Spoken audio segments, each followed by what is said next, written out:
एक छोटे से गांव में रात होते ही अजीब आवाजें आने लगती थीं। लोग कहते थे कि गांव में एक भूत रहता है। जो भी रात में बाहर निकलता उसे पेड़ों के पीछे छोटी सी सफेद परछाई दिखाई देती। गांव वाले डर के मारे शाम होते ही दरवाजे बंद कर लेते थे। लेकिन सच कुछ और था। वो भूत कोई डरावना राक्षस नहीं था। वो तो एक छोटा अकेला भूत था जिसका इस दुनिया में कोई दोस्त नहीं था। एक दिन मोहन नाम का लड़का जंगल के पास अकेला बैठा रो रहा था। उसके भी कोई दोस्त नहीं थे। तभी पीछे से धीमी आवाज आई, क्या तुम मेरे दोस्त बनोगे? मोहन डर गया। लेकिन जब उसने पीछे देखा तो छोटा सा गोल मटोल भूत उदास चेहरा बनाकर खड़ा था। धीरे धीरे दोनों दोस्त बन गए।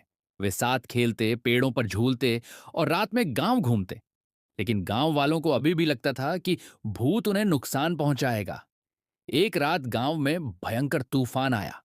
तेज हवा से एक बड़ा पेड़ गांव की तरफ गिरने लगा। तभी अचानक उस छोटे भूत ने अपनी जादुई ताकत से पेड़ रोक लिया। गांव वाले हैरान रह गए। अगले दिन से किसी ने उस भूत को डरावना नहीं कहा। अब हर रात गांव के बच्चे उसके साथ खेलते थे। और छोटा भूत पहली बार सच में खुश था, क्योंकि कभी कभी जिससे लोग सबसे ज्यादा डरते हैं उसे सिर्फ थोड़ा प्यार चाहिए होता है। तू जिंदगी में कभी पास भी नहीं हो पाएगा। पूरी क्लास के सामने टीचर ने गरीब लड़के रोहित का मजाक उड़ाया। क्लास के सारे बच्चे हंसने लगे। रोहित चुपचाप अपनी फटी हुई किताब उठाकर बैठ गया। रोहित के पिता मजदूर थे। घर में बिजली तक नहीं थी। हर रात रोहित सड़क के नीचे लगी स्ट्रीट लाइट में बैठकर पढ़ाई करता था। ठंडी हवा, भूख और मच्छरों के बीच भी वो सिर्फ एक सपना देखता था, एक दिन सबको जवाब दूंगा। लेकिन स्कूल में टीचर रोज उसे बेइज्जत करता। गरीब लोग सिर्फ काम करते हैं, टॉपर नहीं बनते। एक दिन टीचर ने गुस्से में रोहित की कॉपी तक फेंक दी। पूरी क्लास फिर हंसने लगी। उस रात रोहित बहुत रोया, लेकिन उसने हार नहीं मानी। धीरे धीरे एग्जाम का दिन आ गया। रिजल्ट वाले दिन पूरा स्कूल मैदान में खड़ा था। टीचर मुस्कुरा रहा था, क्योंकि उसे यकीन था कि रोहित फेल होगा। तभी प्रिंसिपल ने जोर से नाम लिया, पूरे जिले में पहला स्थान, रोहित। पूरा स्कूल तालियां बजाने लगा। टीचर का चेहरा उतर गया। उसे अपनी गलती समझ आ गई। रोहित स्टेज पर गया और सबको देखकर बोला, गरीबी सपनों को नहीं रोक सकती, लेकिन लोगों की सोच जरूर छोटी हो सकती है। गांव में अर्जुन नाम का एक गरीब लड़का रहता था। उसके पास स्कूल की फीस भरने तक के पैसे नहीं थे।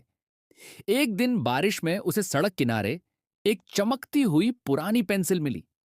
जैसे ही अर्जुन ने कॉपी पर एक रोटी बनाई, असली रोटी उसके सामने आ गई। अर्जुन खुश हो गया। उसने अपनी बीमार मां के लिए खाना, दवाई और छोटे घर की चीजें बनानी शुरू कर दी।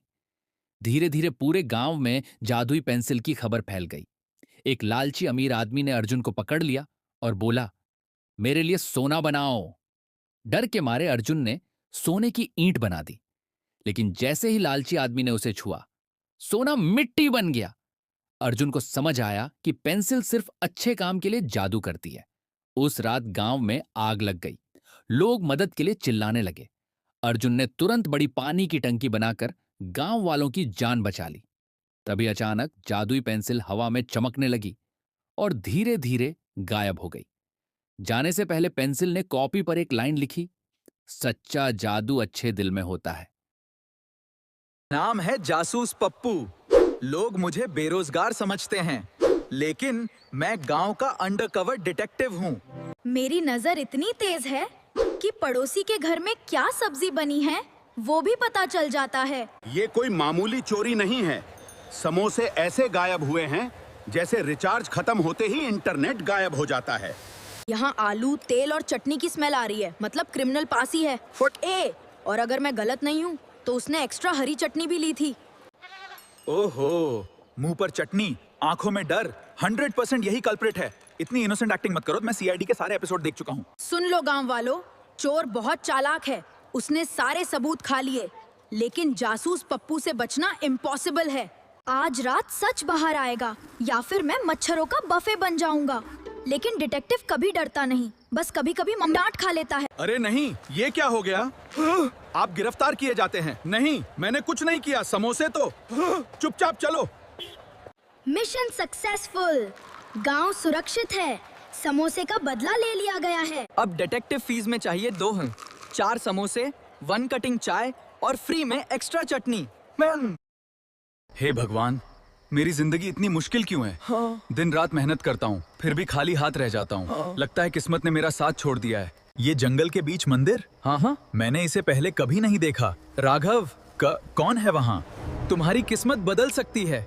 डरो मत राघव, मैं तुम्हें 3 वरदान देने आई हूँ। सच में? 3 वरदान? हाँ, लेकिन याद रखना, हर इच्छा की एक कीमत होगी। मैं हर कीमत चुकाने को तैयार हूँ। मुझे बहुत सारा सोना चाहिए, इतना सारा सोना। अब मेरी सारी परेशानियाँ खत्म। अब मैं गरीब नहीं रहा। राघव, बहुत बुरी खबर है। क्या हुआ? तुम्हारा सबसे अच्छा दोस्त अब इस दुनिया में नहीं रहा। नहीं, ऐसा नहीं हो सकता। हर इच्छा। मुझे सबसे ताकतवर आदमी बना दो। महाराज की जय हो। अब पूरा गांव मेरे सामने झुकेगा। अब मेरे पास ताकत भी है और पैसा भी। मम्मी, मैं स्कूल जा रहा हूँ। धीरे जाना बेटा और शरारत मत करना। मैं तो बहुत सीधा हूँ। ये मेरी आंखें फिर क्यों चमक रही हैं? लगता है कुछ बुरा होने वाला है। सब पीछे हटो, जल्दी। क्या हुआ छोटू? हे भगवान, तुम्हें पहले कैसे पता चला? वो बस ऐसे ही। हाँ, तू सच में जादूगर है क्या? छोटू, अब समय आ गया है तुम्हें सच बताने का। ये पत्थर इतना चमक क्यों रहा है? क्योंकि इसकी शक्ति अब तुम्हारे अंदर है। ये साधारण शक्ति नहीं है। हाँ। ये तुम्हें खतरे का एहसास कराती है, लेकिन इसका इस्तेमाल हमेशा अच्छे काम के लिए। अरे, वो बच्चा सड़क के बीच में क्यों जा रहा है? ओह नहीं, साइड हटो तो। सब कुछ धीरे क्यों हो गया? मुझे जल्दी उस बच्चे तक पहुंचना होगा।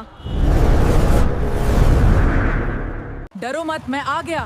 भैया, इतनी तेजी से वहाँ कैसे पहुँचा? छोटू, आप कौन हैं? मैं वही हूँ जिसने ये शक्ति तुम्हारे परिवार को दी थी। याद रखना, अगर तुम स्वार्थी बने तो यही शक्ति तुम्हें बर्बाद कर देगी। मैं हमेशा लोगों की मदद करूंगा। बेटा, सड़क पार करा दो। आइए दादाजी। छोटू हमेशा सबकी मदद करता है। शक्ति का सही इस्तेमाल मदद करना है। असली ताकत वही है जो दूसरों की मदद के काम आए। मम्मी, पर्स चेक कर रहा हूँ। कहीं पैसों को अकेलापन ना हो। पर्स चेक कर रहा है या बर्गर का बजट बना रहा है? मैं चोर नहीं हूँ मम्मी। हाँ, फ्यूचर का फाइनेंस मिनिस्टर हूँ। 500 की नोट को इतना प्यार?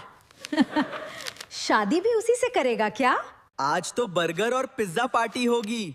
ड्रीम्स बाद में देखना हीरो, पहले मार्केट से आलू लेके आ। 500 का चेंज नहीं मिला और 100 में मेरी रिस्पेक्ट नहीं मिली। सब्जी लाने भेजा था तुझे। तू मार्केट में मोटिवेशनल स्पीकर बन गया। अगले बार पैसे नहीं दूंगी तुझे, सिर्फ शॉपिंग लिस्ट और कैलकुलेटर दूंगी।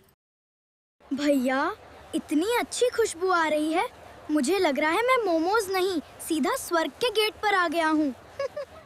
भाई, हमारे मोमोज खाने के बाद लोग डाइट प्लान भूल जाते हैं और वॉलेट भी। भैया, ये चटनी है या ड्रैगन का फायर अटैक? मेरी जीभ ने तो रेजिग्नेशन दे दिया। भाई, स्पाइसी नहीं होगा तो कस्टमर को मजा कैसे आएगा? थोड़ा दर्द तो फ्री में देना पड़ता है। भैया, पानी जल्दी दो। मुझे मोमोज कम और अग्नि परीक्षा ज्यादा लग रही है।